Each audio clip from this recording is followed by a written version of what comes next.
इंसान ख़बर आतो के अमलन जो पुछाणो थींदो इंसान ख़बर आतो के अमलन जो पुछाणो थींदो जे जन्नत को न कमायई दोज़ख पटिकाणो थींदो सियाणो थी सियाणो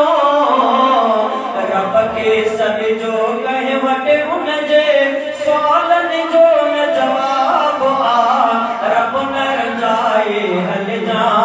विक विक सोचे